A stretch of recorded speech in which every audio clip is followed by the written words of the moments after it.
Tantas veces oímos hablar de Tomás el incrédulo. He escuchado tantos sermones sobre Tomás el incrédulo que desearía que los predicadores dejaran de hablar de Tomás el incrédulo. Usted dice, ¿por qué, hermano Cerulo?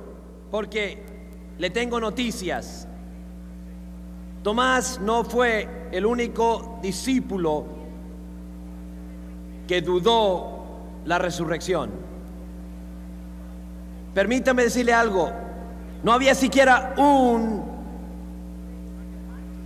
¿me escuchan? No había siquiera un discípulo, no había siquiera un seguidor de Jesús que podamos encontrar registrado en esta Biblia, ni uno,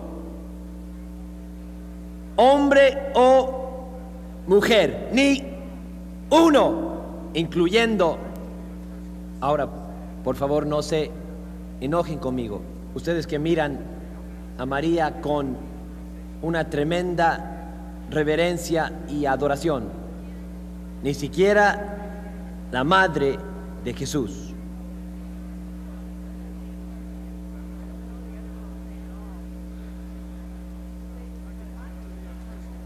Nadie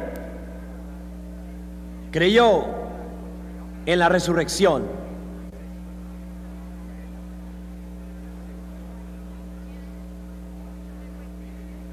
Por cierto, la mayoría de ellos ni siquiera entendía, y si hubo algunos que sí entendían, no se nos da a conocer en la Biblia, pero la mayoría de ellos ni siquiera tenían idea de lo que sucedía mientras que Jesús moría en la cruz.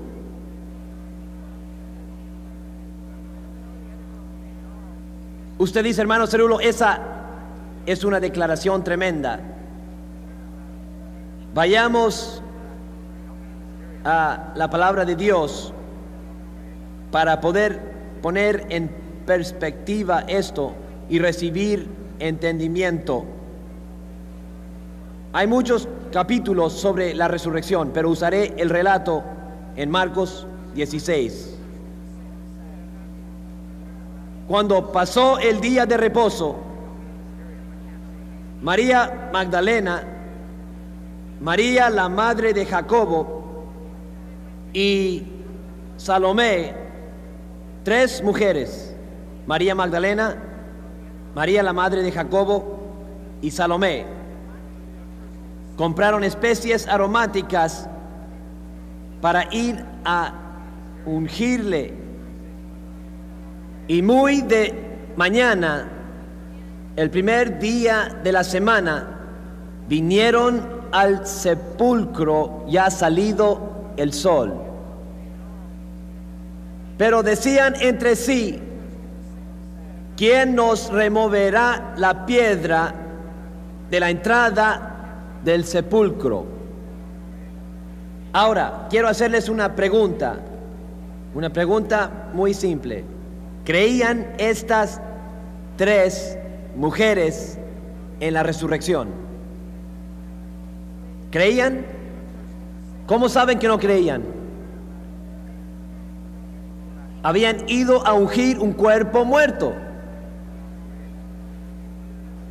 Esperaban encontrar a Jesús en la tumba y ellos decían, cuando lleguemos a la tumba, ¿de qué forma vamos a poder remover la piedra para entrar ahí y ungir el cuerpo muerto? Ellos no creyeron ni comprendieron, ni siquiera tenían la más mínima sospecha de que estaría resucitado. Y cuando llegaron ahí, miraron y vieron removida la piedra porque era muy grande, y entraron al sepulcro y vieron a un joven sentado al lado derecho, un ángel, un ser angelical, y estaba cubierto de una larga ropa blanca, y ellos se espantaron. Y el ángel les dijo, no os asustéis, buscáis a Jesús Nazareno, el que fue crucificado. Él ha resucitado, no está aquí. Mirad el lugar en donde le pusieron.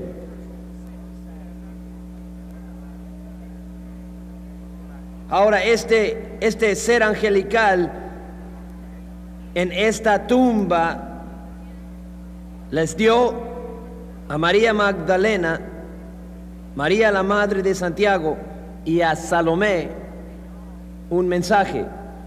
Eso es lo que dijo el ángel. Después de decir, buscáis a Jesús Nazareno, el que fue crucificado, ha resucitado, no está aquí. Mirad el lugar en donde le pusieron. Luego dijo el ángel, id, decid a sus discípulos y a Pedro. Creo que agregó y a Pedro debido a que Pedro le había negado al Señor y se habrá estado sintiendo un poco gris.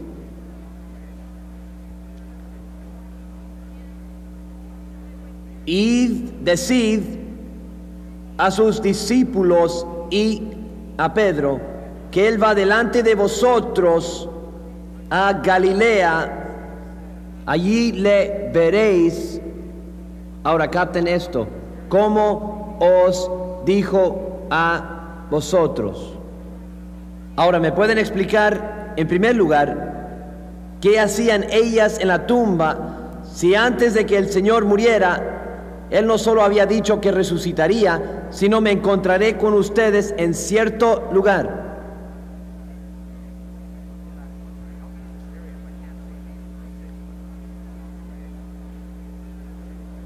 No ven, el Señor dijo, me encontraré con ustedes en Galilea cuando resucite. No estaré en Jerusalén, estaré en Galilea. Vayan allá.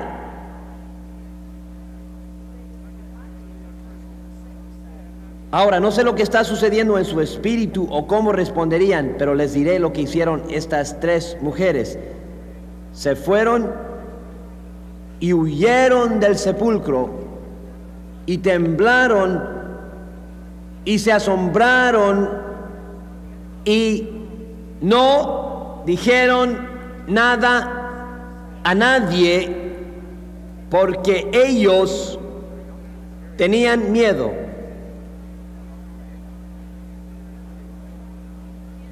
Ahora, ¿qué harían si fueran a la tumba, descubrieran la piedra removida, el sudario doblado, el lugar donde le habían puesto vacío y un ángel ahí que les hablaba un mensaje? ¿Cómo podrían fallar con tanta evidencia?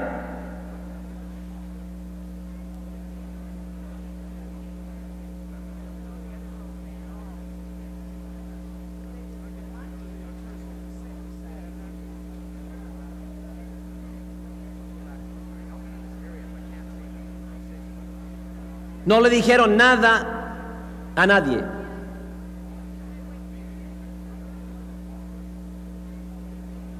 Ahora sé lo que muchos diríamos. Gloria a Dios, hermano Cerulo, yo correría por la calle y saltaría y gritaría de gozo. ¿Lo haría? Avancemos un poco más. Cuando Jesús resucitó temprano, el primer día de la semana, se apareció primero ahora a María Magdalena, de quien había echado a 7 demonios. Ahora ella salió y se lo dijo a todos los llorones y lamentadores, ya saben, los que le seguían y decían, oh, Él es tan maravilloso. Luego cuando llegan las dificultades, hermano, no los encuentra. ¿A dónde se han ido? Ahora, la Biblia dice que cuando oyeron que Jesús vivía y que había sido visto por María Magdalena, ¿qué dice la Escritura? 3 palabras: no lo creyeron.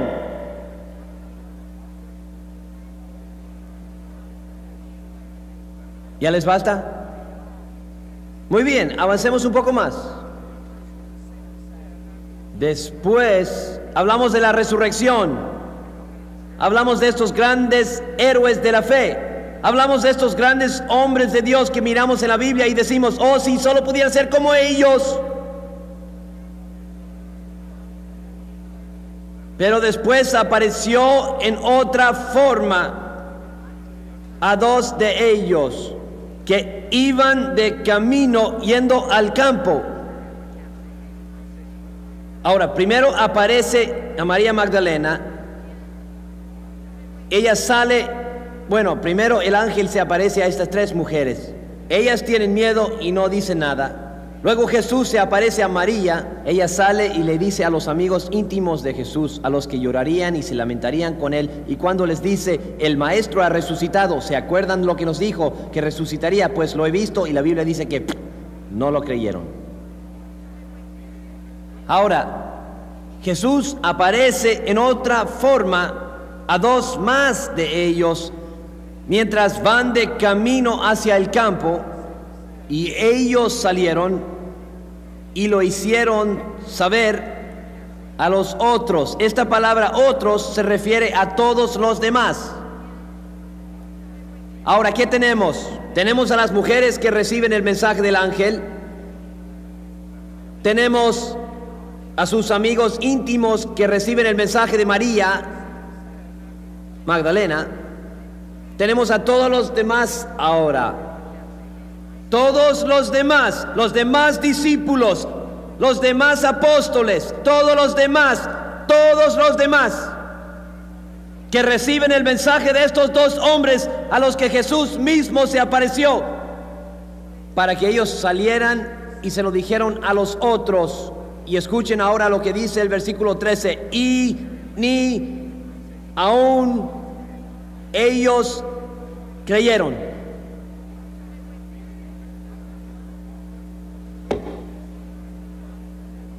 Ahora, usted dígame, ¿qué tiene Jesús?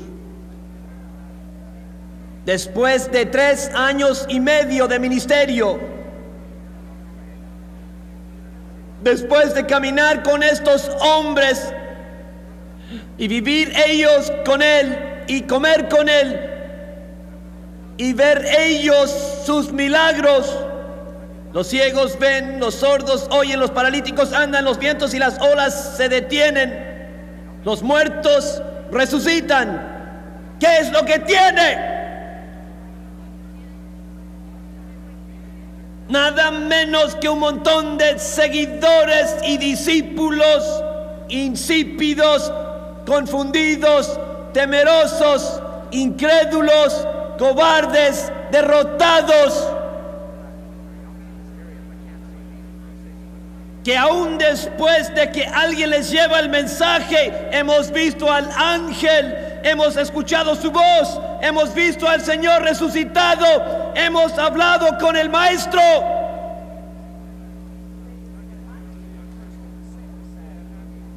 Ellos no lo creyeron.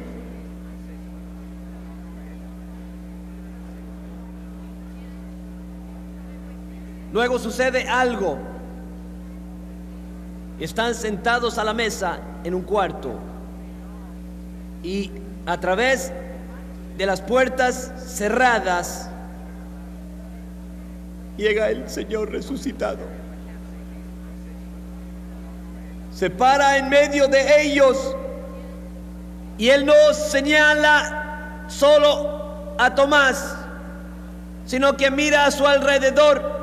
Y todos estaban a la mesa, y la Biblia dice en el versículo 14, el versículo que sigue al que habla de los otros: se apareció a los 11 mismos, estando ellos a la mesa, y Él les reprochó, y Él les reprendió por su incredulidad y dureza de corazón, porque no habían creído a los que le habían visto a Él resucitado a los 11.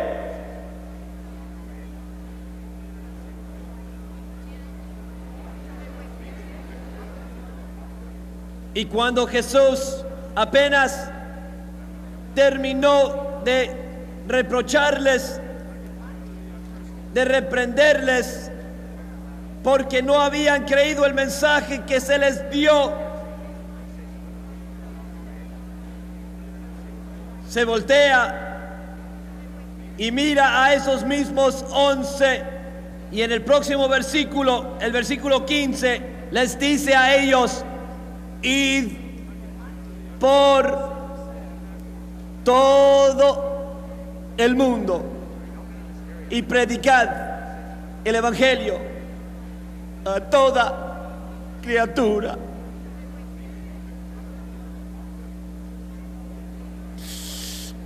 Oh Dios, este grupo, estos 11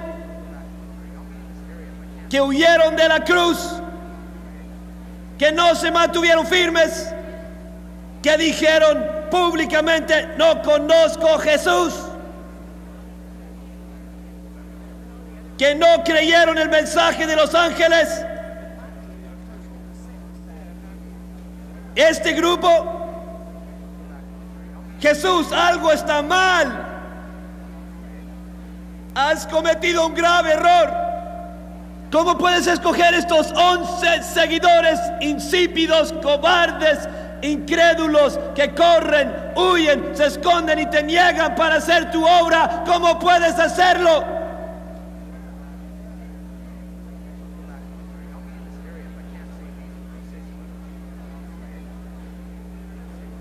Si esta fuera una junta de cualquier denominación principal, y no nombraré ninguna, puede poner el nombre que quiera, hermano, y si estos fueran candidatos para predicadores o para púlpitos, ¿cuántos de estos cree que hubieran sido escogidos?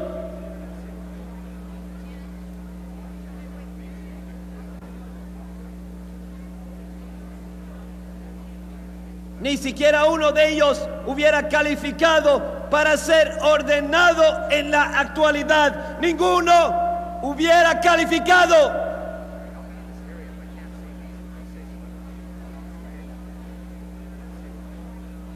Cuando Jesús les miró,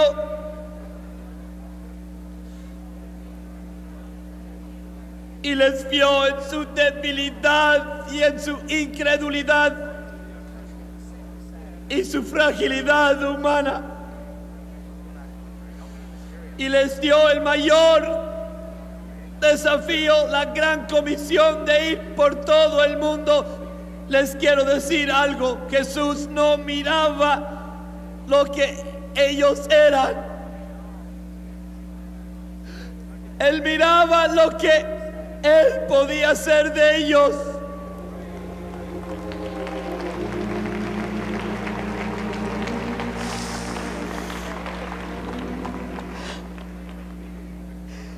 Y mi hermano, mi hermana, no me importa quién esté aquí esta mañana, no me interesa para nada su pasado, no me interesa, hermano. Yo le digo aquí en esta mañana: Dios no depende de quién usted es, ni de qué es o qué piensa que posee, mi hermano, mi hermana. Eso no le importa tanto a Dios, porque no es lo que usted es ni lo que piensa que posee. Lo único que importa es lo que Dios puede hacer de usted mientras se apodera de usted.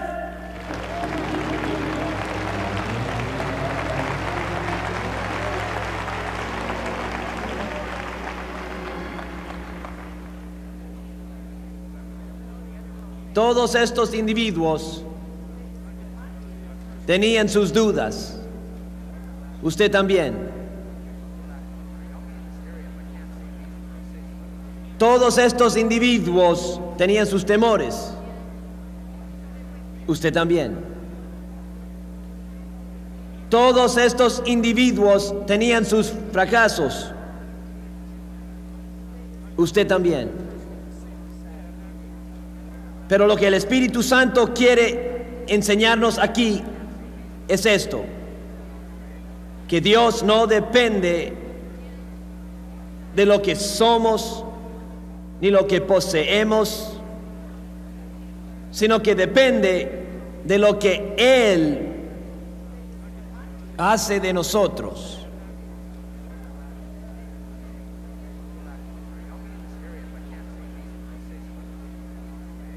Le sucedió algo a estos discípulos.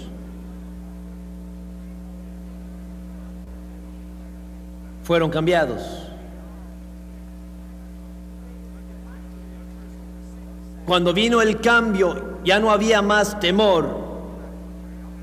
Cuando vino el cambio, ya no había más duda.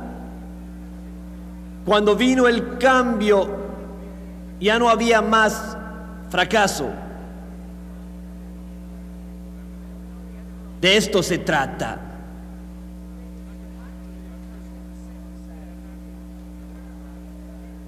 Dios nos hizo una profecía de 3 dobleces en esta escuela de ministerio. 1, que nuestra vida jamás sería igual. 2, que sabríamos cómo poner en práctica las obras de Dios.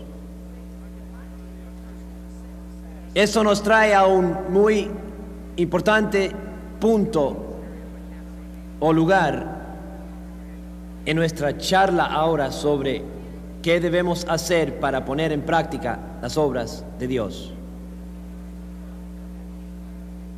Quiero poner una frase en su espíritu.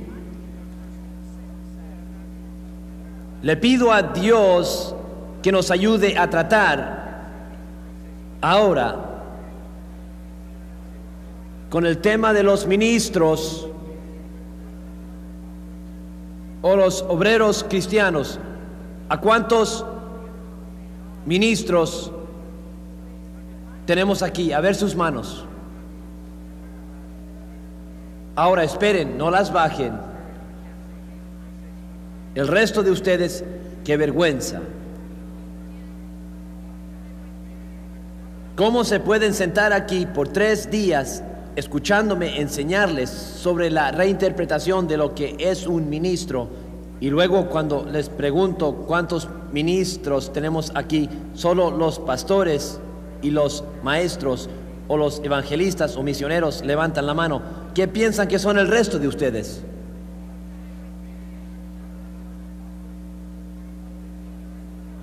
¿No ven ahora por qué no quiero que escriban?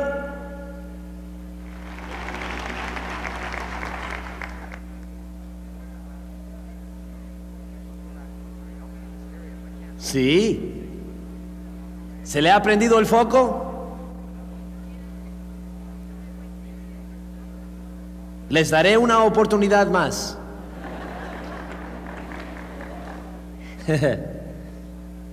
¿No ven? Si ustedes se quedan sentados ahí como un vegetal, el mundo se irá al infierno, y lo que yo quiero hacer es que ustedes salgan de la rutina y que se muevan y no se queden echados para atrás, reservados y conservadores como siempre.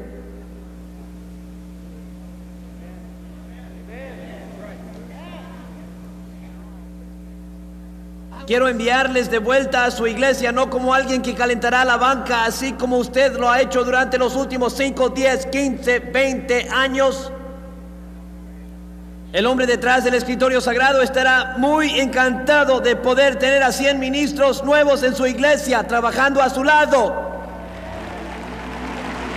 Vamos, sonríanme.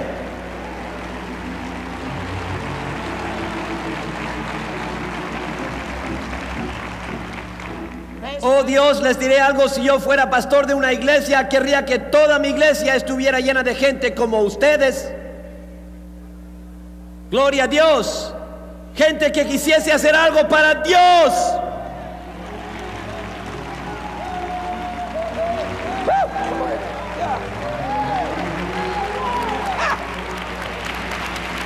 Amén. Muy bien, una oportunidad más. No ven, yo no soy Dios. Dios les da muchas oportunidades, yo les daré 2. No, saben que no es cierto, les daría una docena. ¿A cuántos ministros tenemos aquí? Vamos, Dios tiene un ejército. Amén. Bueno, cántenlo, vamos.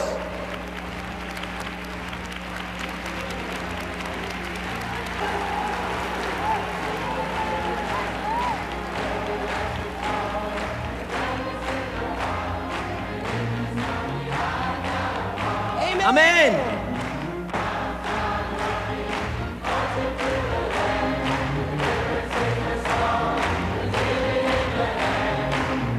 Vamos, muévanse.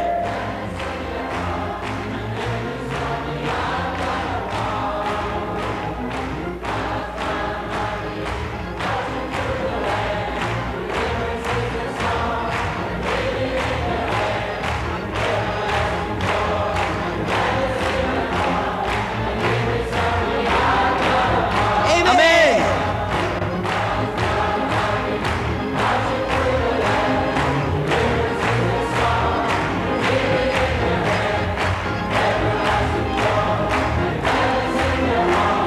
Y en ese ejército marchando voy.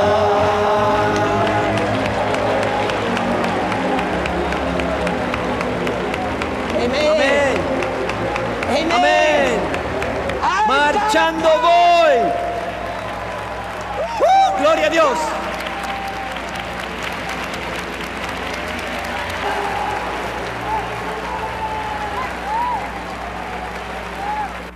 Mientras toman sus asientos, permítanme poner esta palabra en su espíritu.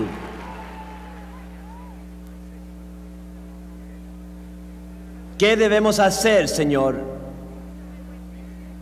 ¿Qué debemos hacer para poner en práctica las obras de Dios? Algo les sucedió a estos discípulos. Tiene que sucedernos a nosotros. Una de las profecías que Dios nos ha dado no es solo que nuestra vida jamás será igual, sino que sabremos cómo poner en práctica las obras de Dios.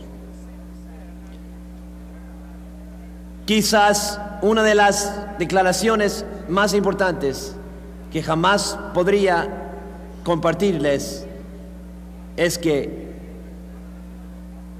el hombre no tiene nada en sí mismo excepto lo que recibe de arriba.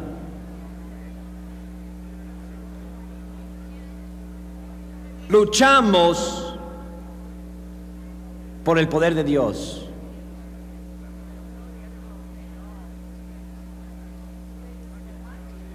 Y quizás hoy día, más que en cualquier otro tiempo en la historia de la iglesia, hay una lucha en las vidas de los ministros y hay una lucha en las vidas de lo que llamamos obreros cristianos, pero usted y yo desde hoy tendremos en mente el hecho de que somos ministros de Dios.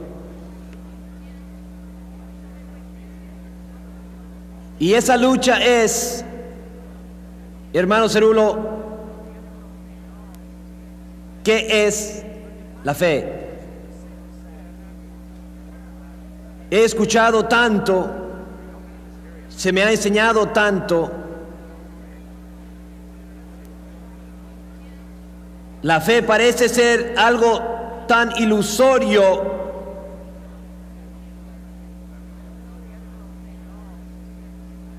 espiritual,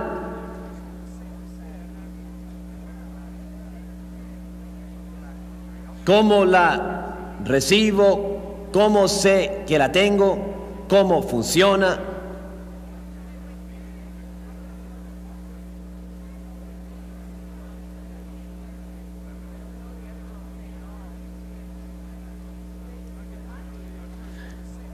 Quiero que el Espíritu Santo, que es el único maestro aquí,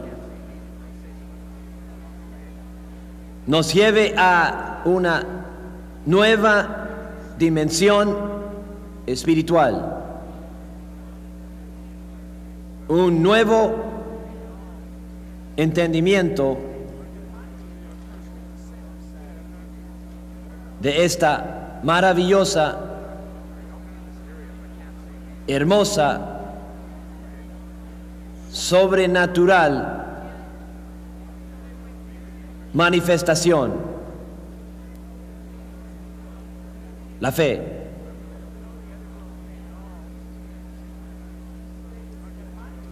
Hay una diferencia marcada entre el fundamento del poder de creer y el poder de la fe.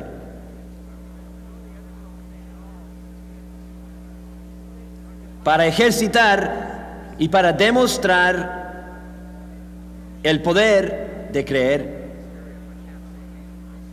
usted y yo podemos hacer esto como resultado de nuestro ser natural.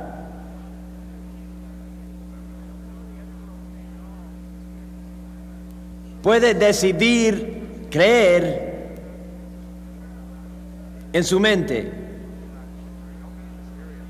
Es el producto de su libre albedrío que usted posee, que Dios nos dio a usted y a mí. Es por esto que tenemos a tanta gente exitosa en el mundo que no sabe nada en cuanto a la fe, pero sabe bastante en cuanto al poder de creer.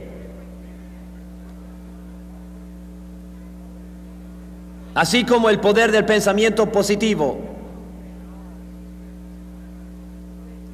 Y muchas de estas otras fuerzas naturales que tenemos dentro de nosotros, con las que podemos determinarnos para tener una actitud fuerte y buena.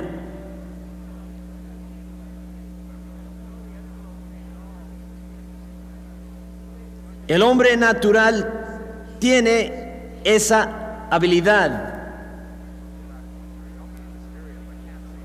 Pero el hombre natural no tiene en sí la habilidad de ejercitar esta hermosa, majestuosa y espiritual, esta característica espiritual llamada la fe.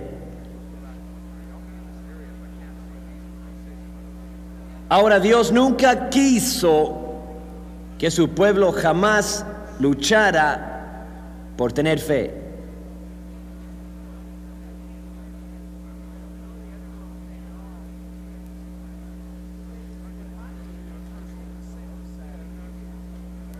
La fe no es el producto del hombre.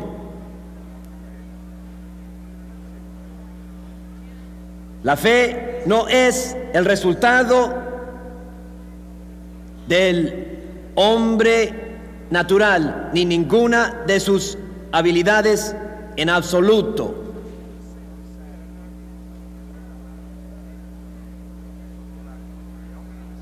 Cuando Dios creó al hombre y le puso en el huerto, Él le dio 5 sentidos naturales.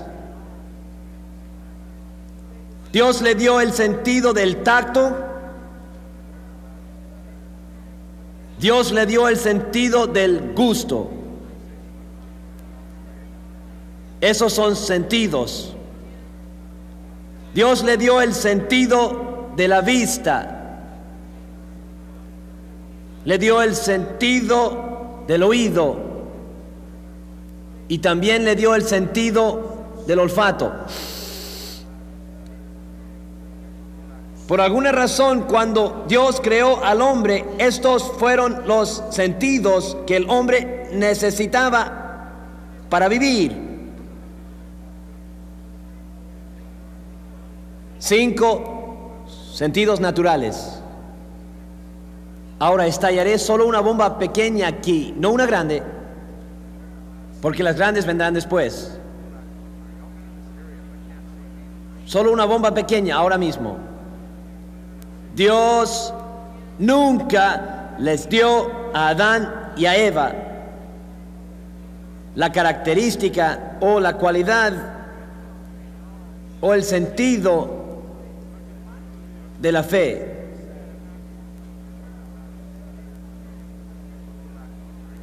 Ellos no lo tenían.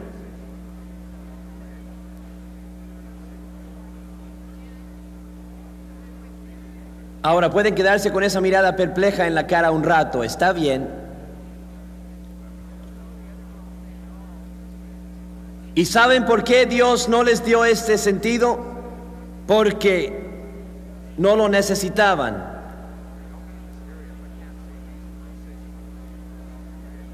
¿No ven? Dios bajaba del cielo.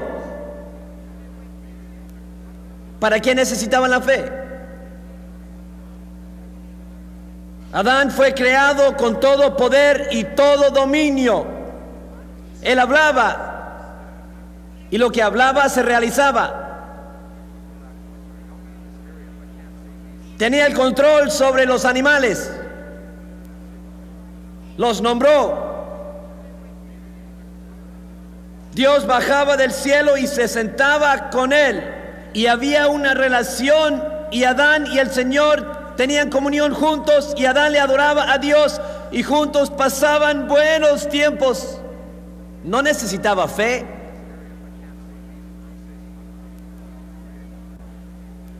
Ahora alguien me dijo, hermano Cerulo, ¿acaso no ha leído en Romanos donde dice que a cada hombre se le ha dado una medida de fe?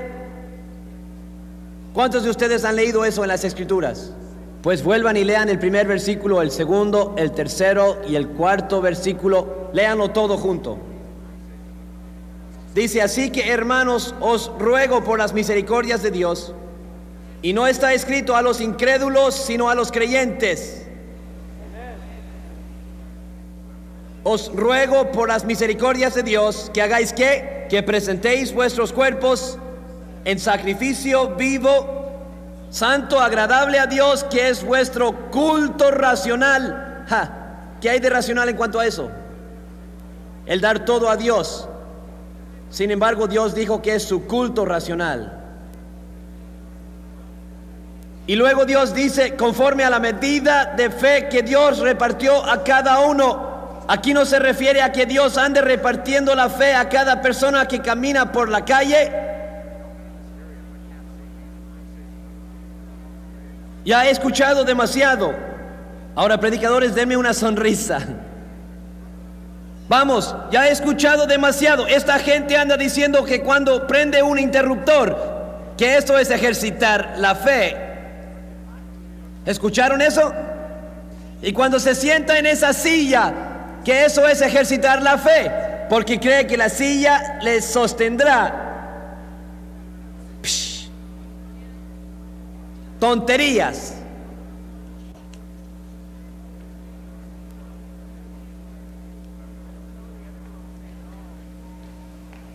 La fe no es una fuerza de vida natural. El hombre no nació con fe.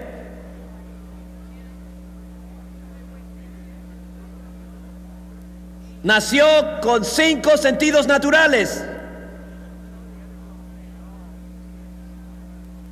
El tacto, el gusto, la vista, el oído y el olfato.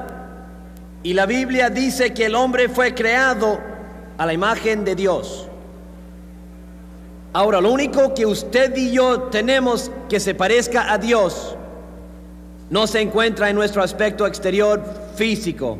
Gracias a Dios, cuando miro a la mayoría de ustedes, me alegro que Dios no se parezca a ustedes.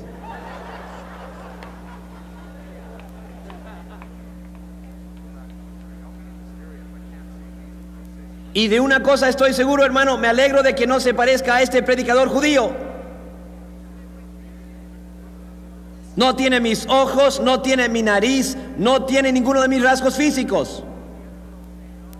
Cuando la Biblia dice que fuimos creados a la imagen de Dios, simplemente quiere decir que la imagen de Dios está en nuestro espíritu, está dentro de nosotros, no está en nuestros cuerpos físicos para nada.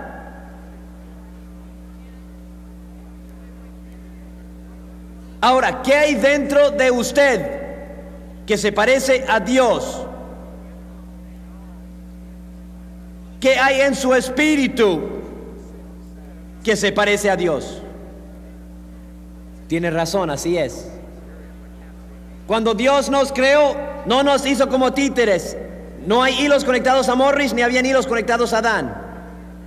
En otras palabras, Dios no está arriba jugando con un hilo. Levanta la mano derecha, levanta la pierna izquierda, así como una marioneta. Ya saben, ¿cuántos han visto esas marionetas? ¿No ven? Dios no nos hizo así. Dios nos dio un libre albedrío moral. Adán lo tenía. Es lo que Adán usó para desobedecer a Dios en el huerto.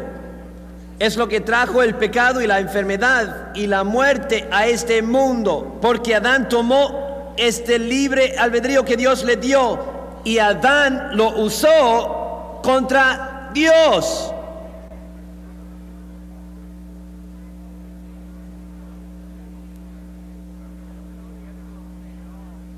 Le desobedeció.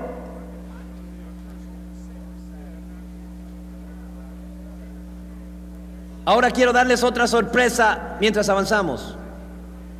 ¿Están listos? ¿Pueden recibir un choquecito más grande? ¿Cuántos de ustedes saben que somos salvos por la fe? A ver sus manos. Vamos, menéenla. Bien, pues vamos a resolver esto ahora mismo.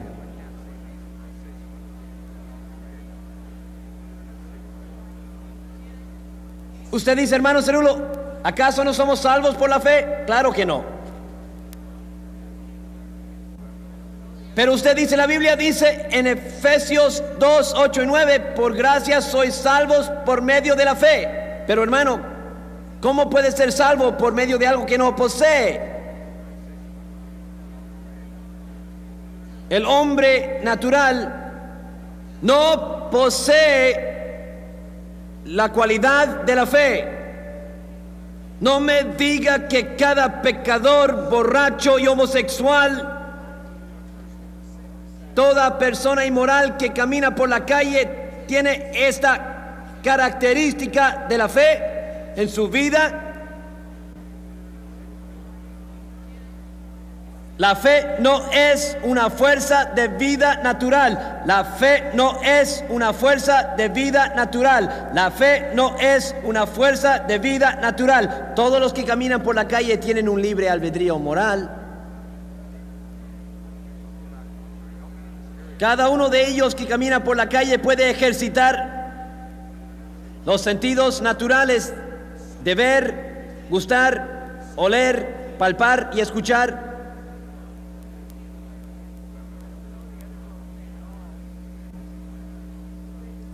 No saquemos la escritura de contexto ahora. Leámosla todos juntos, Efesios 2, 8 y 9. Porque por gracia sois salvos por medio de la fe. Y esto no de vosotros, pues es un don de Dios. No por obras. Seguimos leyendo.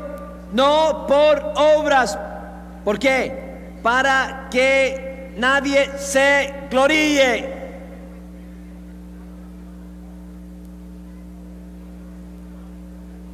Tendríamos a mucha gente andando por el mundo pensando que se salvaron ellos mismos. Pero Dios se encargó de eso, hermano. Porque solo nos dio la habilidad de hacer una cosa, y es esto. El Espíritu de Dios se ha estado moviendo sobre esta reunión, sobre esta lección. Ha sido como un fuego líquido caliente aquí esta mañana, pero Dios no puede quebrantarle. Dios no puede hacerle ceder, no puede hacerle rendirse. Usted tiene que hacerlo. Es por eso que le digo a la gente que anda diciendo: oh Señor, por favor, hazme humilde. Les agarro del cuello y les digo: dejen de hacer esa oración. Me miran y dicen: ¿por qué no, hermano Cerulo? Les diré por qué. Porque la Biblia dice: humíllense.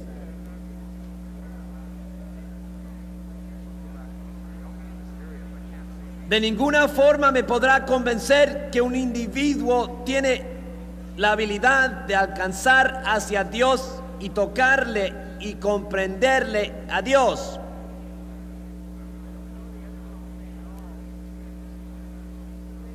Dios es sobrenatural.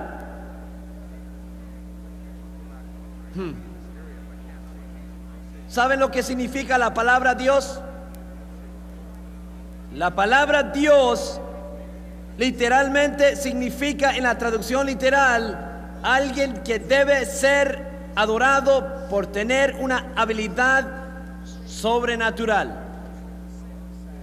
Pastores, ¿saben lo que deben hacer cuando regresen a su iglesia el domingo o cuando regresen de esta reunión, esta escuela? ¿Saben lo que deben hacer?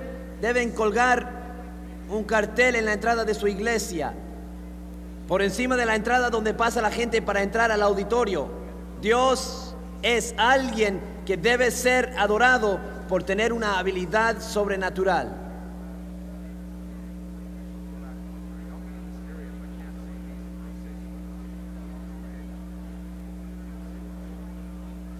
Si no comprendemos esto, no tenemos motivo por nuestra existencia. No somos más que otro club de leones, kiwanis, elks o mus.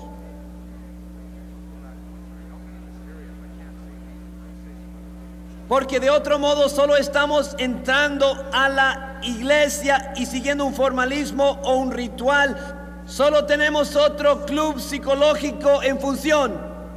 Pero lo que nos difiere es el hecho de que el Dios que entramos a adorar detrás de esas puertas no solo es un formalismo y no solo un ritual y no es solo otra filosofía teológica, sino que nuestro Dios es sobrenatural, es alguien que requiere que reconozcamos que Él es sobrenatural. Él lo demanda.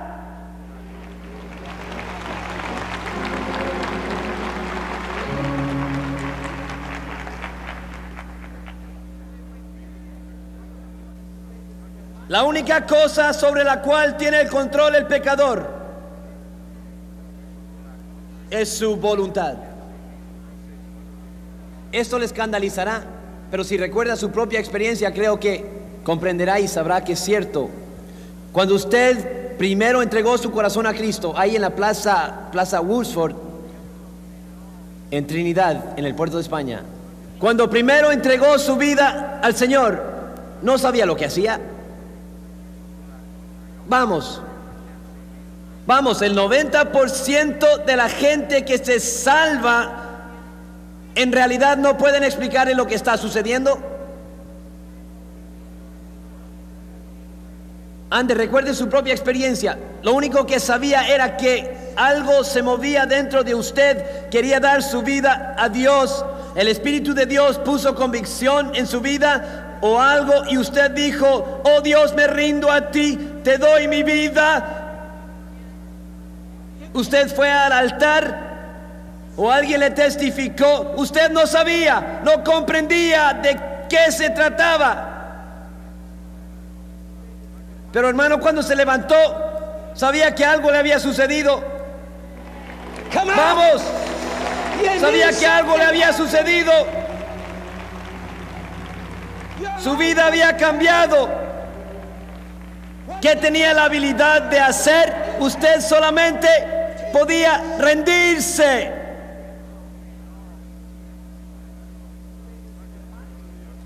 Eso es todo. ¿Por qué? Porque Dios no puede forzarle. Dios no puede agarrarle del cuello y no puede arrastrarle al altar. Puede mandar su espíritu sobre usted para hablarle, pero no puede forzarle, no puede pasar por alto su voluntad.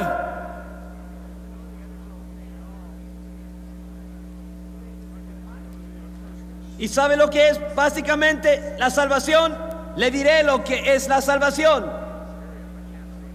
La salvación es esto.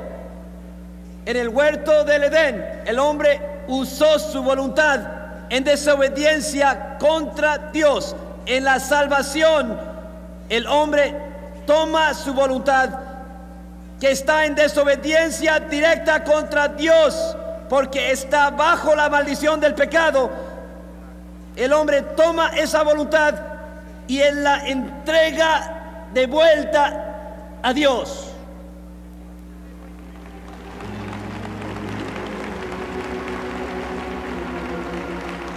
Amén. Amén. Y ya no soy yo quien vive, pero Cristo que dejamos entrar para venir y vivir su vida y su voluntad y sus obras en nosotros.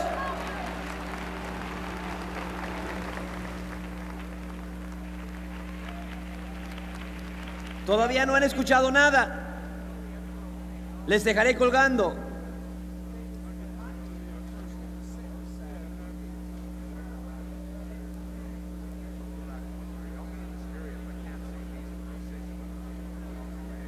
Ya no lucharán más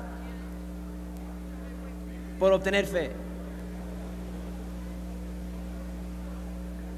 Cuando viene a la cruz y rinde su voluntad a Dios, por gracia es salvo por la fe. Y esto no de usted.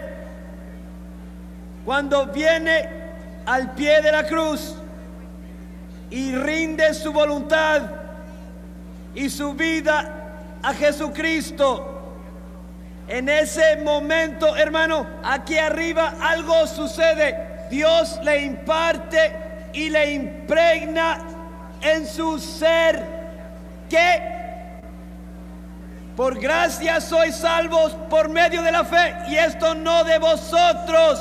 El hombre no tiene nada en sí mismo excepto lo que él recibe de arriba.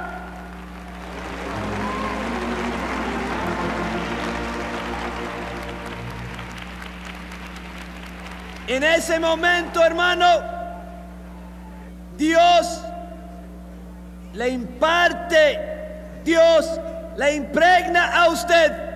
¿Con qué? ¿Con qué? ¿Qué? ¿De quién es la fe? ¿De quién? ¿De quién?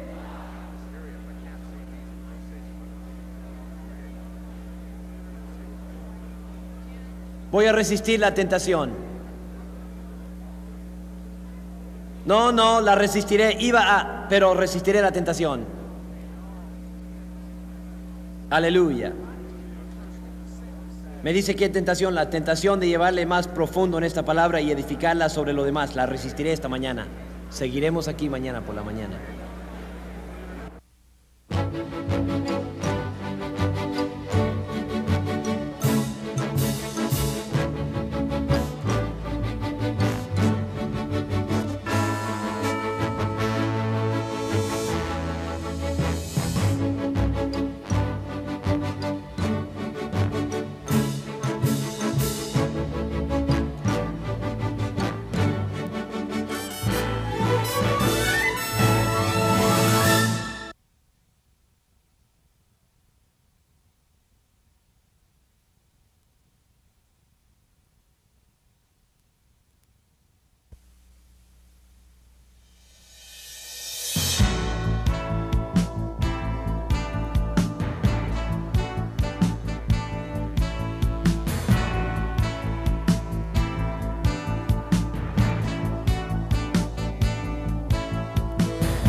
Dios nos ha estado enseñando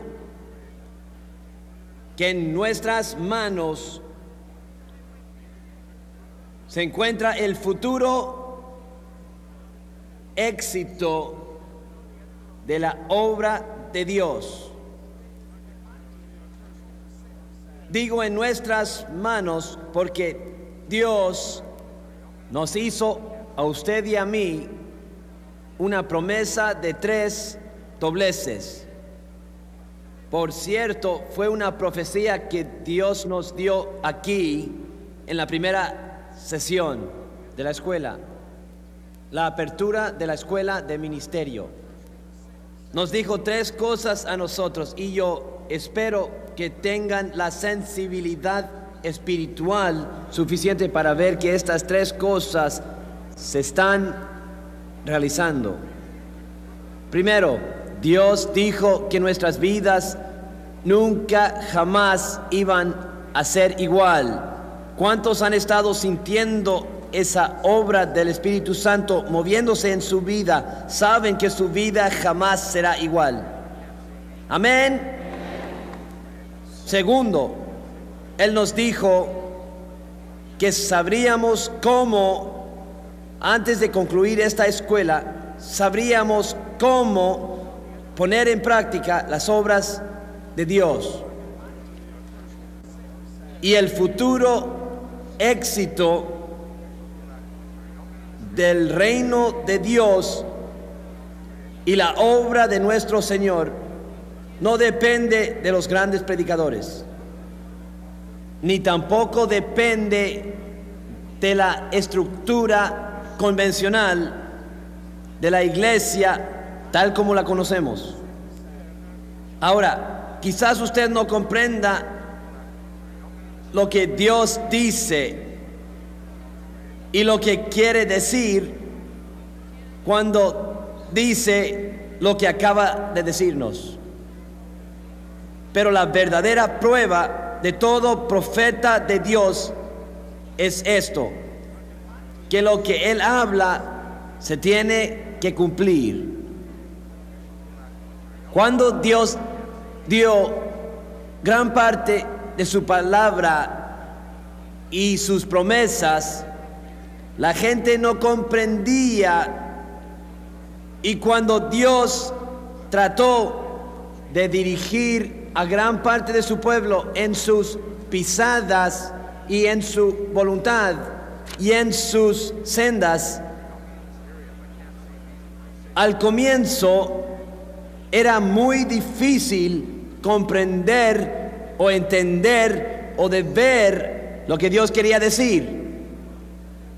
Pero es cuando usted obedece fielmente lo que Dios dice que su plan entra a una perspectiva perfecta y mira en retrospectiva y dice: oh Señor, ahora entiendo de qué estabas hablando.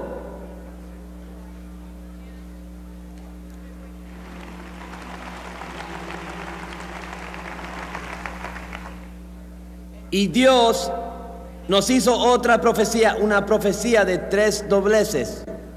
Y la tercera profecía fue esto: que Dios nos daría en nuestra vida una manifestación que fuera una experiencia. No solo estaremos llenos y no solo estaremos llenos de conocimiento y con las escrituras y con doctrinas o con teología, sino que Dios está tomando las palabras que se están hablando aquí y las está haciendo una parte tan íntima de nuestra vida que de día en día y de paso en paso podemos literalmente sentir esta experiencia en nosotros, y sabemos que no lo estamos recibiendo acá arriba, sino que lo recibimos aquí y podemos hacer algo al respecto.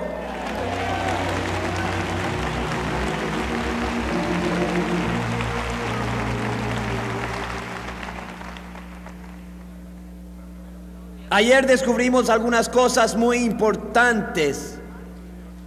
Descubrimos que la iglesia de Cristo Jesús, no un hombre, no un ministerio y no un don, sino la iglesia de Jesucristo es el punto central a través del cual el Espíritu Santo y Dios harán su obra.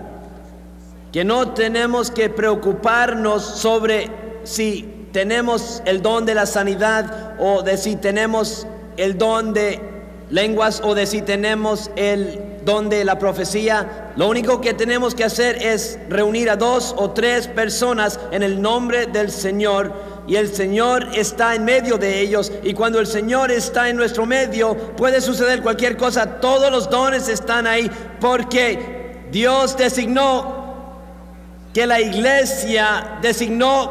iglesia fuera el centro de sanidad de nuestro Señor y el centro a través del cual fluyera todo su poder y su gloria y su ministerio. Ahora, esto debe darle esperanza,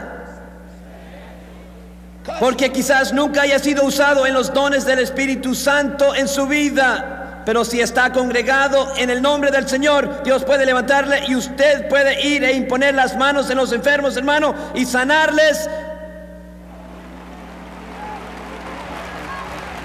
Amén. Ahora, hemos estado estableciendo, y no nosotros, sino el Espíritu Santo, ha estado estableciendo un muy importante orden de prioridades. Porque si vamos a contestar la pregunta, ¿qué debemos hacer para poner en práctica las obras de Dios?, tendremos que saber cuáles son esas obras de Dios. Y descubrimos esto ayer, lo importante que era de que Jesús se había probado. Jesús, ay Señor. ¿No ven los judíos? ¿Se acuerdan que dijimos la primera noche que Dios nos levantó a los judíos con un propósito? ¿Cuántos recuerdan eso? Vamos, ¿lo recuerdan? ¿Sí? ¿Y usted? ¿Con qué propósito levantó Dios a los judíos? Además de para traer a Cristo al mundo y usarles como el vehículo por medio del cual vendría el Mesías. Alguien dígalo. Así es, para mostrarle al mundo que solo hay un Dios y que no era un Dios de barro, madera o paja. No era una imagen esculpida, no era como el Dios de los paganos que se cortaban y no recibían respuesta a sus oraciones. Pero Dios levantó a los judíos como su pueblo para mostrar a todo el mundo que Él es el Dios verdadero, el Dios viviente y el único Dios, y que no hay otro Dios más que Él, y su nombre es Jehová.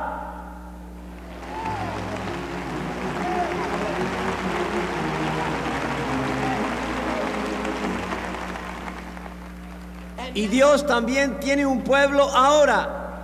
Oh, gloria a Dios. Él tiene un pueblo ahora. Y no es solo los judíos, ellos son el pueblo escogido de Dios y Dios realizará su plan a través de ellos. Pero ahora el que es judío no es uno porque su nombre sea Abraham o Isaac o Rosenbloth, tal como fue el apellido de mi madre. Así es, ese fue su nombre. Una judía ortodoxa rusa, ella se apellidaba Rosenbloth. Pero el que es judío ahora no es judío, hermano, el que lo es exteriormente o debido a su patrimonio o a su linaje. Pero el que es judío ahora es judío porque su corazón ha sido circuncidado por la sangre preciosa de Jesucristo.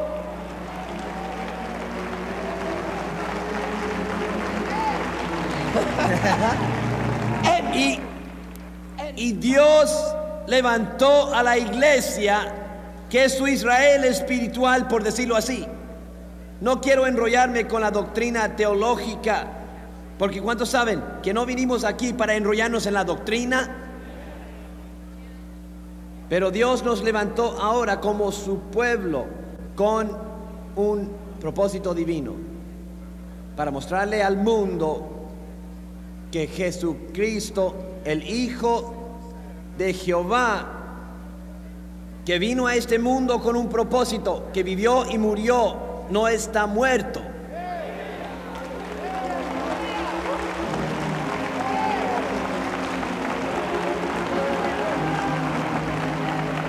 La tumba no pudo detenerle, las cadenas no podían atarle, las barras no podían aprisionarle, hermano, pero resucitó de la tumba, dobló las barras, abrió las puertas de la prisión. El Espíritu del Señor Dios estaba sobre él. Ahora, el mundo está esperando para ver a este Cristo resucitado. No lo sabrán a través de los tradicionalistas, no lo sabrán a través de los conservadores, no lo sabrán a través de los modernistas. Solamente lo sabrán cuando Dios levante un pueblo y ponga en sus manos la habilidad de poner en práctica las obras de Dios, para mostrarle al mundo que Jesús es quien se dice ser, y es así como el Hijo de Dios manifestó su prueba de que Él vino de Dios.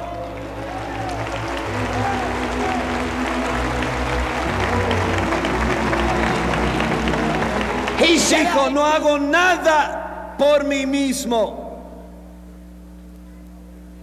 Él dijo: lo único que yo hago es aquello que veo hacer al Padre, porque el Hijo no puede hacer nada por sí mismo, sino lo que ve hacer al Padre. Hago esto, y esto demuestra que yo no vine de mí mismo, sino vine de mi Padre.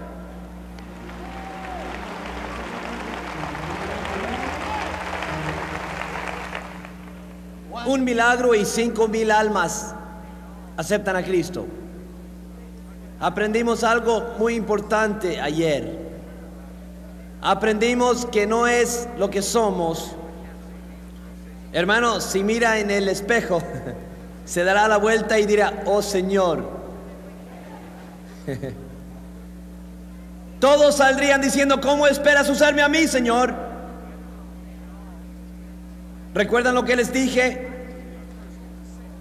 Me gustaría que cada predicador que está mirando este programa de televisión, esta escuela de ministerio, escuche lo que digo ahora. Es fácil, y lo descubrirán esta mañana, y lo descubriremos en nuestro avance esta mañana. Es fácil predicar. Es fácil predicar, pero es mucho más difícil producir lo que predica.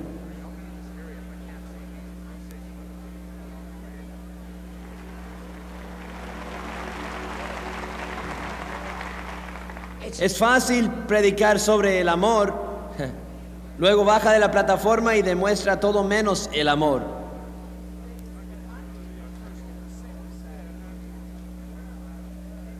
No tienen que decir amén, pueden decir ay, pero es lo que sucede. Tenemos todo un clero de predicadores que no practican lo que predican y viven dos vidas, una detrás de esto y otra al bajar del púlpito. Y esto tendrá que parar, porque el mundo nunca será alcanzado hasta que vea a gente que realmente practique lo que predica.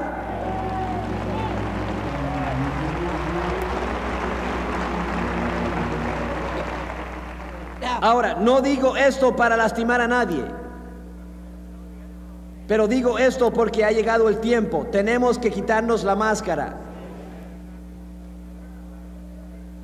Es por esto que algunas veces mis maestros, no los que tengo ahora, pero algunos de mis maestros en la escuela se enojaban conmigo porque les decía: ya saben, no quiero que vengan para predicar sobre la vida cristiana triunfante, ni sobre la vida de Cristo, ni sobre estas hermosas cosas de Dios, para luego bajar de la plataforma y portarse como si todavía es un bebé y necesita el biberón de leche en su boca?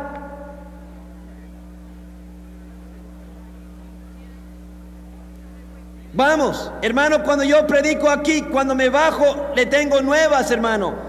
No quiero estar tan enaltecido, tan lleno con toda esta doctrina que solo hinche nuestra cabeza, hermano, y sentimos escalofríos y toda esta gloria. Quiero que sepan algo, que esta cosa es tan real que cuando nos bajamos de aquí arriba y bajamos al suelo, mi hijo David dice algo que me gusta mucho. Dice: papá, tenemos que producirlo donde la llanta toca el camino. Hermano, y cuando bajamos a donde la llanta toca el camino, tenemos que poder tener una relación en que sabemos que es real, hermano, y no una máscara.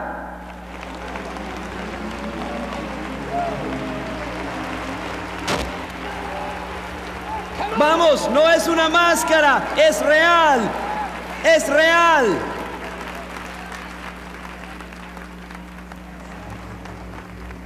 Ahora, abrimos una puerta ayer por la mañana, comenzamos a pasar por ella. No es lo que somos, sino lo que Dios puede hacer de nosotros. Y todas estas cosas que tienen que ser una parte de la manifestación de nuestro ser. En esta escuela en particular, solo podemos tratar con una de ellas. Me gustaría poder tratar con muchas, pero el tiempo no lo permite. Quizás no lo sepan, pero tengo un pequeño reloj aquí arriba. ¿Lo ven? Y me ponen este reloj aquí, ¿no ven?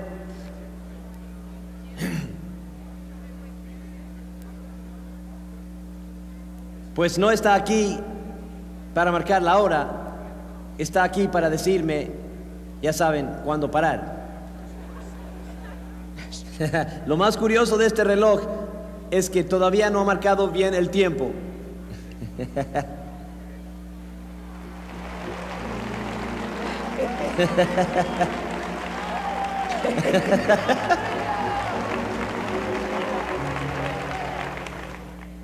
Pero estamos entrando por una puerta.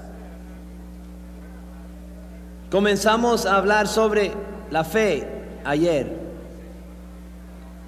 que sin ningún lugar a duda es una de las cosas más difíciles de entender, de poder comprender, de hacer que no tenga más ambigüedad,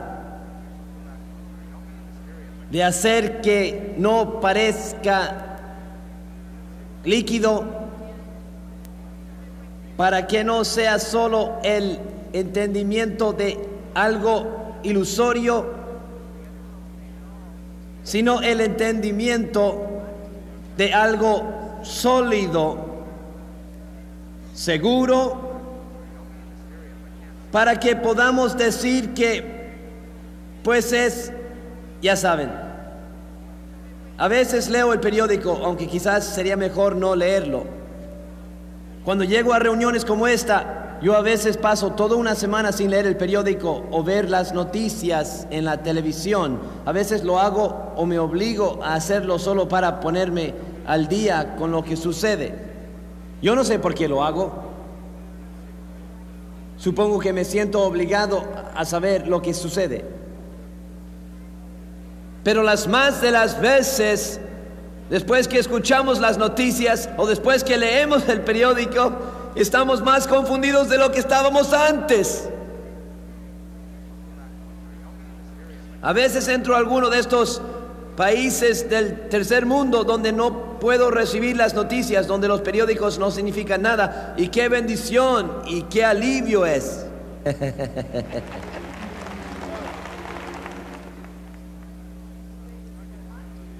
¿Han escuchado hablar de los economistas? ¿Cuántos han escuchado hablar de lo que es un economista? Saben, nuestro presidente tiene economistas, tiene muchos de ellos a su alrededor. Y un economista es un hombre que puede hablar por los dos lados de la boca a la misma vez. Claro, esto es lo que le dicen sobre la economía. Dicen, pues si sucede tal cosa, pronosticamos que ocurrirá esto. Pero si tal cosa no sucede y luego sucede aquello, entonces ocurrirá lo otro. Así que como ven, se cubren por los dos lados. Nadie dice exactamente lo que va a suceder. Usted pregunta, ¿por qué, hermano Celulo? Porque ellos no saben. Es como los doctores médicos. Los doctores tratan de hacer lo mejor que pueden. Pero ¿cuántos saben que aún lo mejor que pueden hacer es limitado? Ahora, no sé de ustedes, pero a mí me gusta asirme de algo que es tan sólido y tan positivo, que yo sepa, que yo sé, que yo sé, que yo sé, que yo no me preocupo de sí o y, pero o quizá, pero gloria a Dios, esos pies están tan firmes que yo sé, que yo sé, que yo sé, que yo sé, que yo sé.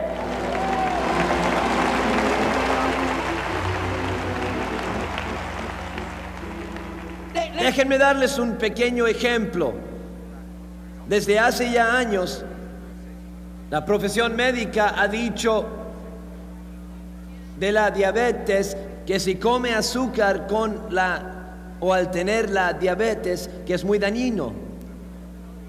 Y por lo tanto, por muchos años la gente ha dejado de comer toda clase de dulces y caramelos y helado y pasteles y claro, esas cosas no son saludables.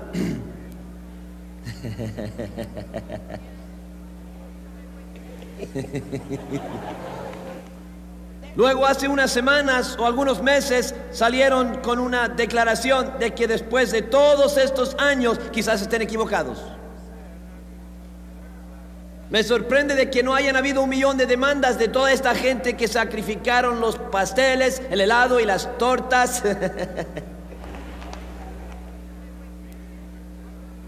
Dijeron, ahora no creemos que si toman azúcar, por lo menos en cantidades pequeñas, no creemos que eso sea dañino y en realidad no afecta a la diabetes. ¿Se imaginan después de todos estos años?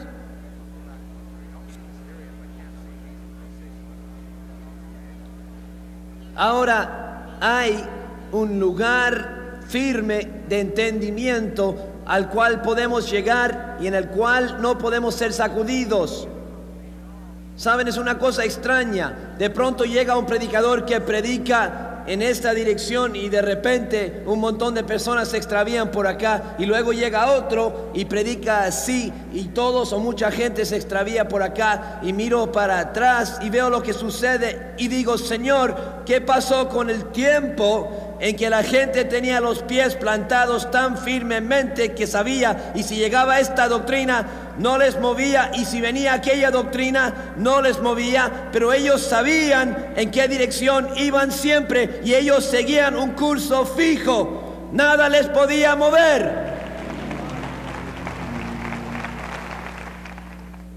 Ahora, nadie sabe todas las respuestas. Pero hay algunas cosas que podemos saber con una certeza total. Y hay una cosa que sé, yo sé que Dios no es el autor de la confusión, así que si está confundido, es mejor que descubra de dónde es que viene esa confusión. No creo que me oyeron, creo que eso pasó por encima de sus cabezas, creo que cayó allá en Nueva York o por ahí.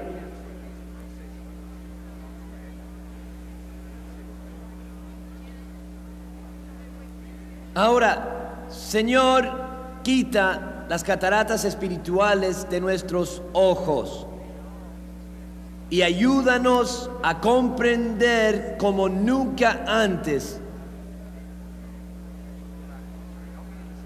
Dios creó al hombre en su propia imagen. La imagen de Dios en el hombre es la habilidad que Dios le dio al hombre de reinar y de dominar y de tener autoridad sobre su propia voluntad. El hombre la usó en desobediencia directa contra Dios, y como resultado del pecado o la desobediencia, el pecado entró al mundo, y la enfermedad entró al mundo, y la muerte entró al mundo. Y Dios nunca quiso que el hombre conociera el pecado. No le creó para ser pecaminoso. Nunca quiso que el hombre se enfermara. Él nunca quiso que perdiéramos el cabello, que nuestros ojos se debilitaran y tuviéramos que tener 4 ojos. Nunca quiso que nuestros oídos se pusieran sordos y tuviéramos que usar audífonos o muletas o aparatos ortopédicos. Esa no fue la voluntad de Dios, ni tampoco es la voluntad de Dios hoy día.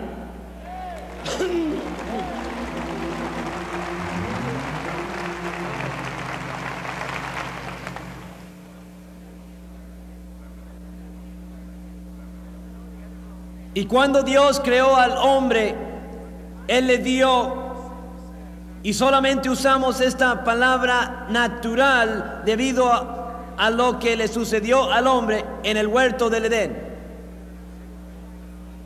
Pero el hombre era un ser espiritual, y como resultado de este pecado y de esta maldad, el hombre heredó una naturaleza pecaminosa y degenerada. Por esto la Biblia dice: el hombre es pecador, primero, no por elección, sino por nacimiento. Porque cada persona que ha nacido en el mundo desde el tiempo de Adán y Eva y desde su acto de desobediencia ha nacido y ha sido formada en iniquidad. Eso fue la maldición que Dios puso sobre el mundo debido a la desobediencia del hombre. Y Dios le dio al hombre al principio, cuando le creó, 5 sentidos. Palpamos, gustamos, vemos, escuchamos y olemos.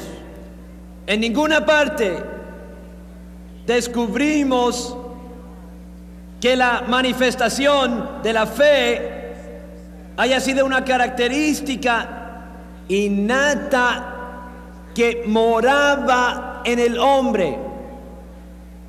En ningún lado.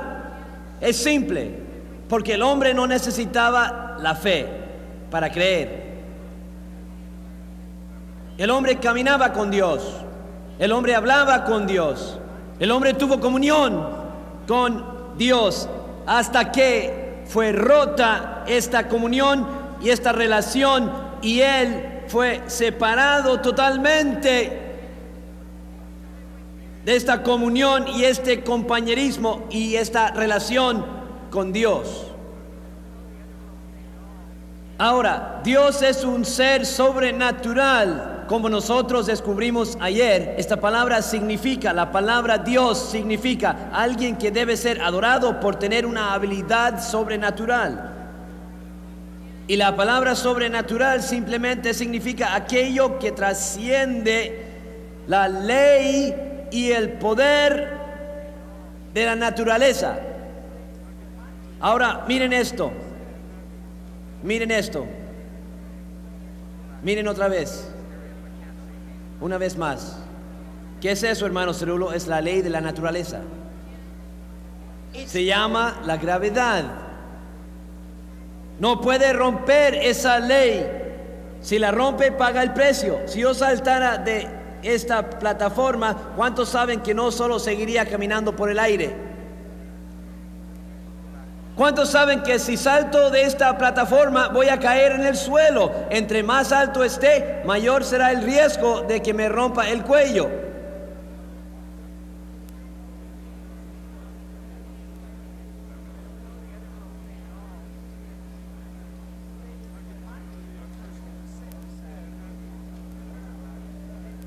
Solo hay un poder que puede desafiar esa ley.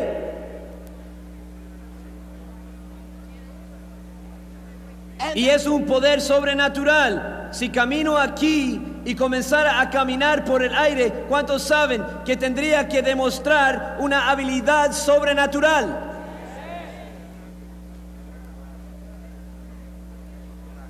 Ahora, el único poder que puede hacer eso es el poder de Dios. ¿Por qué? Porque Dios es sobrenatural. Es por eso que usted y yo podemos orar aquí y Dios puede contestar la oración ahí en su hogar. Aun cuando hemos venido de 50 estados y 15 países diferentes, Dios puede contestar la oración. Si nos detuviéramos a orar aquí y usted tuviera una necesidad en Nueva Jersey o Nueva York o África o en las islas del mar, hermano, o cualquier otra parte del mundo, Dios puede contestar la oración allá. ¿Por qué? Porque Él es sobrenatural y está presente en todas partes. Oh, vamos, denle una ofrenda de aplauso. Vamos.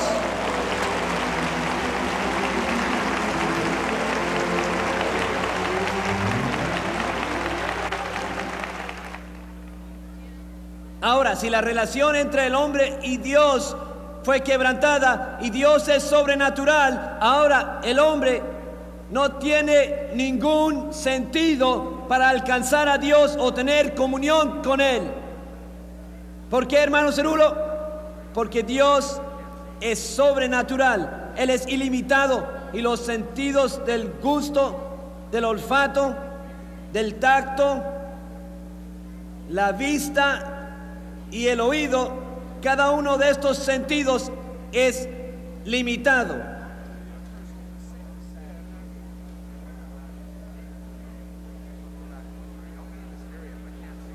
No ve, solo puede ver hasta cierta distancia.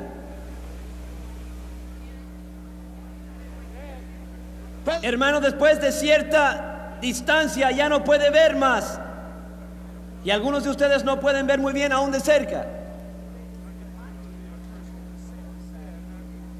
¿Cuántos saben que es lo mismo con oír?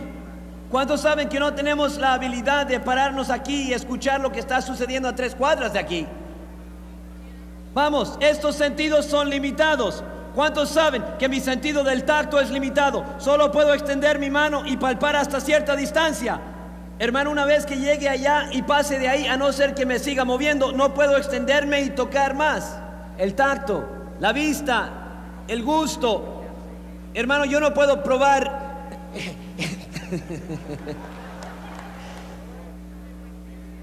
Si usted tiene un plato de helado allá con usted, puedo mirarlo, hermano, pero no lo puedo probar hasta acercarlo a mi boca y ponerlo en mi boca para saborearlo con mis papilas gustativas. ¿No ven? No lo puedo probar desde aquí si está allá. Ya me gustaría, nunca engordaría. Gloria a Dios.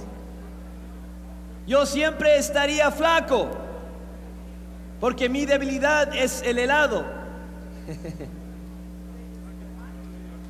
El tacto, el gusto, la vista, el olfato, lo mismo aquí. Todos son sentidos limitados, pero Dios no tiene límites. Ahora, después que nacemos de nuevo y entramos a una relación con Dios, ya no usamos más estos sentidos naturales para tener comunión, para caminar con Dios. Se nos ha dado un sentido nuevo que toma estos sentidos y los limita solo a la esfera natural.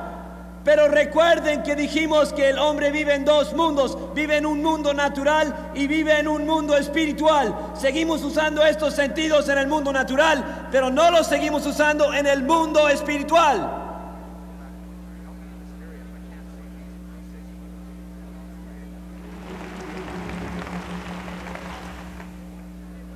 Y esto es lo que vamos a ver dentro de unos minutos cuando decimos la fe viene por el oír y el oír por la palabra de Dios. Recuerden que el hombre tiene 2 juegos de oídos.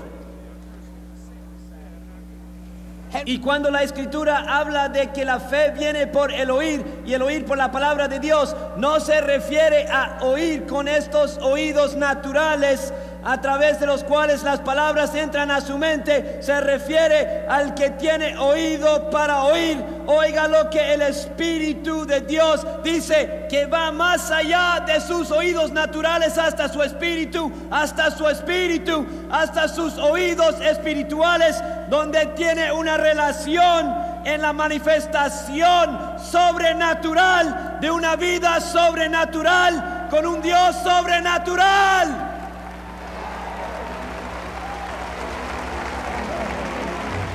Oh, vamos, levanten sus manos y alaben a Dios.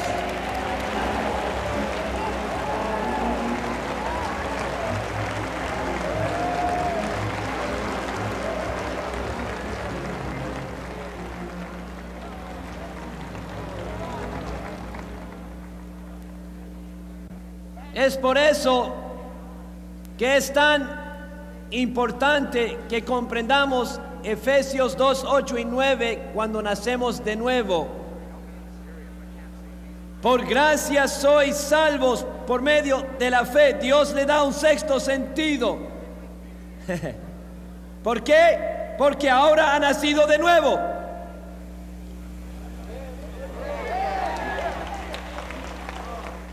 ¿No saben lo que dijo Pablo? Dijo: la vida que ahora vivo, dijo, ya no la vivo según la carne.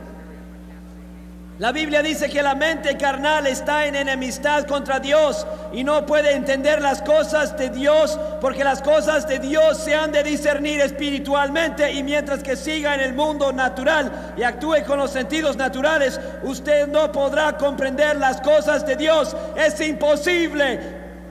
Pablo dijo que la vida que ahora vivo, no la vivo según la vista, no la vivo según lo que oigo, no la vivo según lo que toco o pruebo o veo o huelo. Dijo: la vivo según la fe del Hijo de Dios.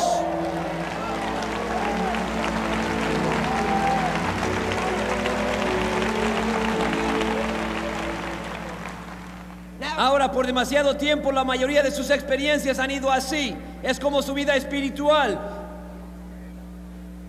No miren al hermano Celulo con esa mirada. Un día tienen la victoria, el siguiente se están arrastrando por el suelo. Viene alguien y le pregunta: oh, ¿qué es lo que sucede, hermana? Bla, bla, bla, bla, bla. Hermano, le tengo nuevas. Es tiempo de que Dios tenga un pueblo. ¿Me escuchan? Es... Ay, Señor.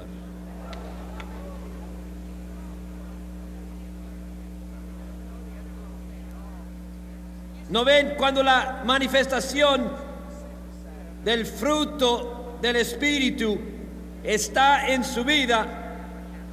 No dejen que nadie les engañe.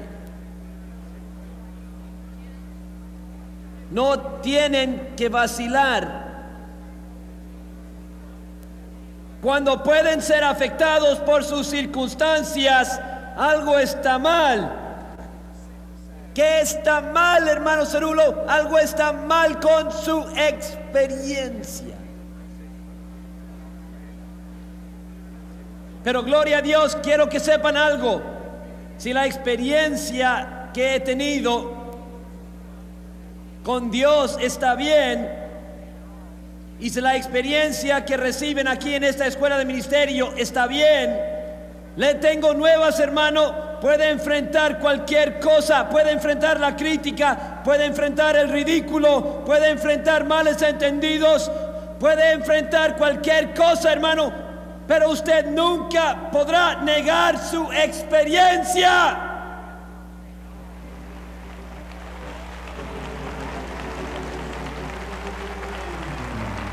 ¿De qué cree que Pablo estaba hablando?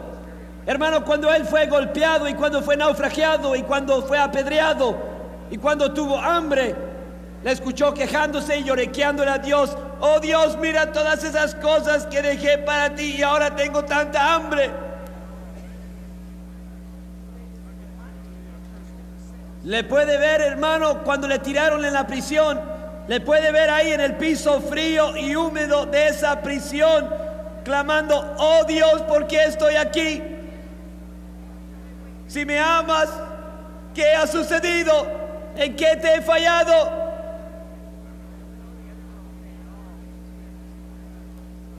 Usted dice, ¿por qué no, hermano Cerulo? Le diré por qué no. Porque él había tenido una experiencia, hermano, a solas en el desierto. Él conocía la gloria de Dios, hermano. Y si tuviera que ser naufragiado, y si tuviera que estar desnudo, y si tuviera que ser pobre, y si tuviera que perder todas las cosas, no le importaba, hermano. Él proseguía a la meta, al premio del supremo llamamiento de Dios en Cristo Jesús. ¡Vamos!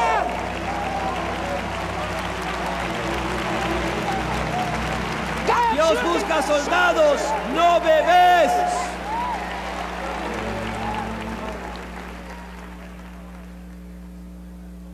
No es malo ser bebé, pero solo no permanezca así.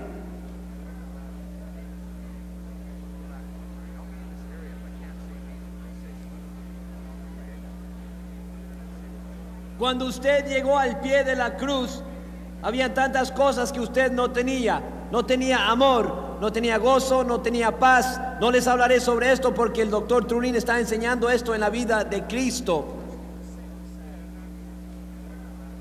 Pero ahora tiene amor, ahora tiene gozo, ahora tiene paz. ¿De dónde lo consiguió? Mentira. Hizo como lo que algunos están predicando y enseñando. Fue a las escrituras, memorizó todos los versículos sobre el amor y luego dijo, pues Señor, he sido la peor persona del mundo. Me es difícil amar a la gente, pero ahora les amo, les amo, les amo. ¿Qué? Tengo paz, tengo paz, tengo paz.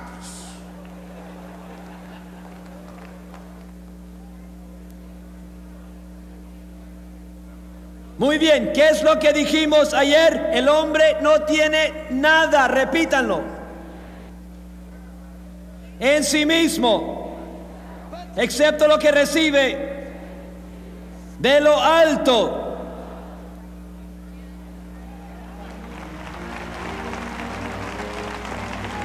Amén.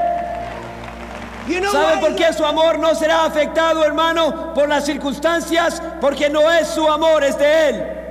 ¿Sabe por qué su gozo no será afectado por si las cosas van bien o mal, o si tiene problemas o malos entendidos o circunstancias en su familia que no comprende, hermano? Nunca le hundirán. ¿Sabe por qué? Porque es su gozo. ¿Y sabe por qué esta paz dura para siempre y para siempre y para siempre y para siempre? Porque no es nuestra paz, es su paz, hermano. El amor de Dios fue derramado en nuestro corazón. El gozo del Señor es nuestra fortaleza. Oh, aleluya. Mi paz os dejo a vosotros.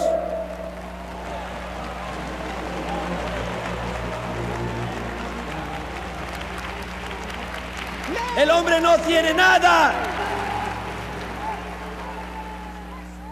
Estamos en bancarrota antes de ir a la cruz. Pero, hermano, una vez que llegamos a la cruz, gloria a Dios, nuestra chequera está llena. Vamos, nuestra chequera está llena. Y no solo me refiero a los dólares. Tenemos a demasiada gente que solo se preocupa de pasearse en un Cadillac nuevo. No es malo eso, tenga 16 si quiere. Pero yo me refiero a no poner la mira en las cosas de la tierra, sino me refiero a poner la mira en las cosas que están arriba. ¡Oh, vamos! ¡Vamos, arriba!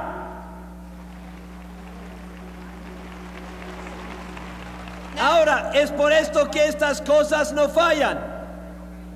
Por esto son estables, hermano. Oh, gloria a Dios. El gozo no sube un día para bajar el próximo, y los sentimientos no se posan en los hombros y las manos, y todas estas cosas permanecen firmes y seguras. Por eso Pablo dijo, de ninguna cosa hago caso. Dijo, en todos somos más que vencedores. Soy más que vencedor Puedo conquistar cualquier circunstancia, puedo conquistar cualquier malentendido, pues casi todas las personas a las que Pablo predicó se volvieron contra él. No creo que me oyeron. Ustedes sin duda no estarán en tan mal estado. Casi toda la iglesia y casi todos a los que ministró tuvieron malos entendidos con él. No le comprendían. Pero hermano, eso no impidió que él les amara a ellos.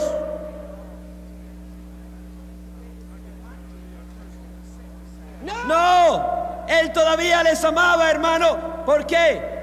Porque no era su amor que estaba actuando dentro de él, era el amor de Dios Todopoderoso, hermano, y trasciende todo malentendido y perdona cuando su capacidad humana no puede levantarse para enfrentar el desafío. Dios le da una unción con la que puede perdonar, hermano, la peor cosa que jamás le hayan hecho.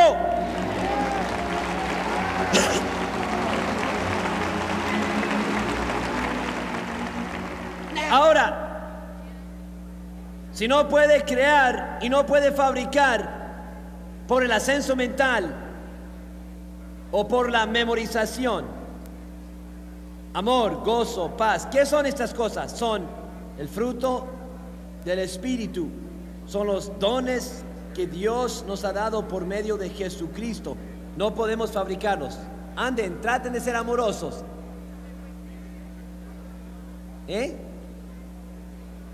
Quisiera tener una grabadora secreta después de que terminase una reunión, o mientras que la gente espera en la línea de inscripción.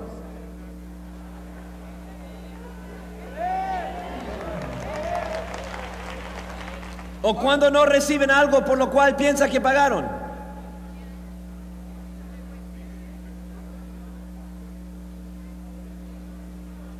No hablo del mundo, hablo de nosotros.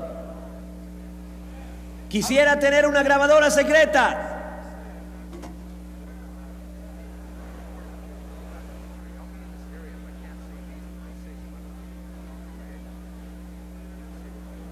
Ahora, estas cosas no fallan. Permítanme hacerle una pregunta. Si no podemos crear el amor, el gozo y la paz, entonces díganme, ¿qué nos hace pensar que todo el estudio en el mundo y todo el esfuerzo que pueda hacer el hombre vaya a producir? Quizás la característica más grande y la necesidad más importante en nuestra relación entre nosotros y Dios. ¿Qué nos hace pensar que podemos producir esta característica de la fe?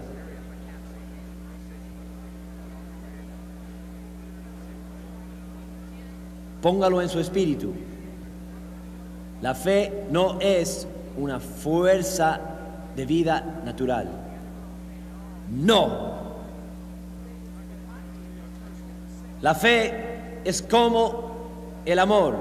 Lo que sí tenemos como una fuerza de vida natural es el poder para creer con nuestra voluntad, lo cual es muy diferente a la fe. Podemos determinar con nuestra mente, determinar con nuestro espíritu, determinar con nuestra voluntad ser una persona positiva, pero no hablo de eso. Yo hablo de una relación con el Dios sobrenatural que nos abre la arena del cielo de Dios a nosotros y nos da la habilidad de ser partícipes con Jesucristo como herederos con Él y caminar en lugares celestes.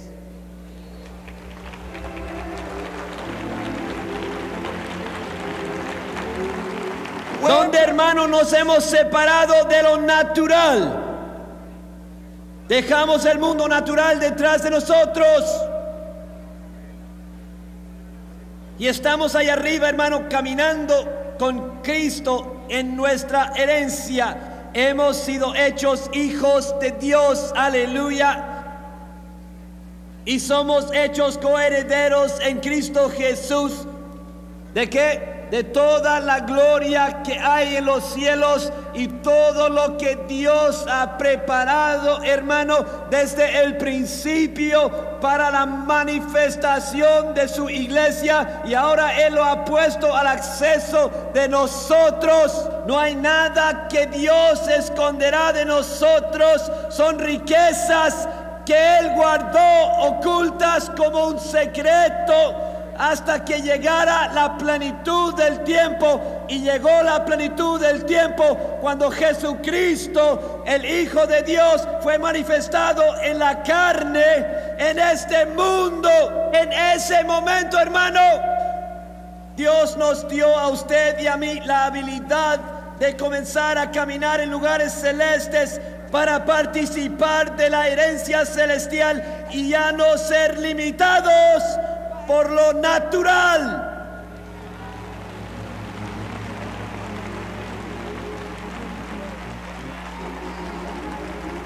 Hermano, le tengo nuevas.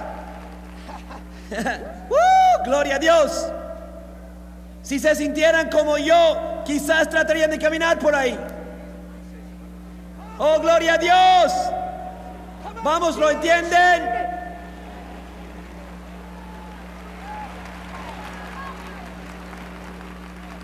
La fe es el regalo de Dios a su nueva creación.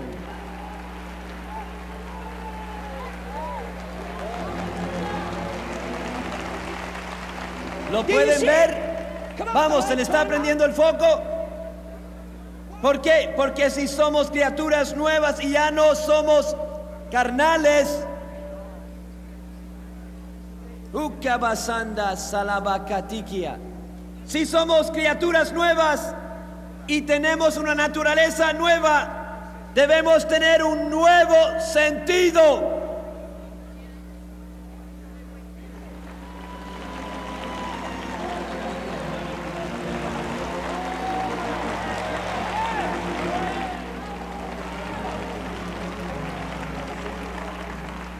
Y les diré algo, le daremos un golpe a Satanás donde más le duele.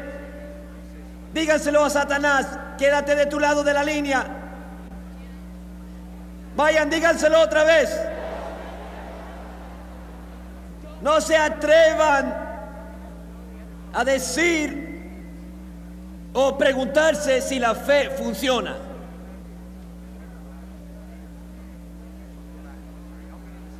Me dice, ¿por qué no, hermano Cerulo? Porque yo les diré algo inequívocamente y le rendiré cuentas a nuestro Señor. Uno de estos días, la fe nunca falla. No existe tal cosa como la fe débil. No existe tal cosa como la fe imperfecta.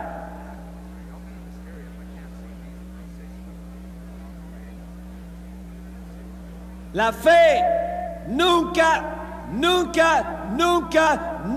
y no existe tal cosa como la fe real y la fe falsa. Hermano, si tiene fe, eso es real, eso es, no existe tal cosa como la fe falsa.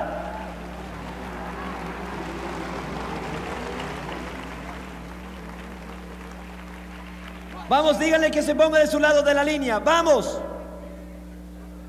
Otra vez. Y no se olviden lo que les está sucediendo. Dios les ha dado un avance espiritual.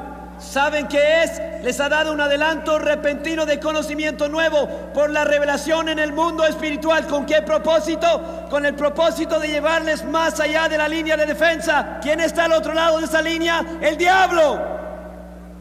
Están penetrando su línea. ¡Oh, gloria a Dios! Están penetrando su línea.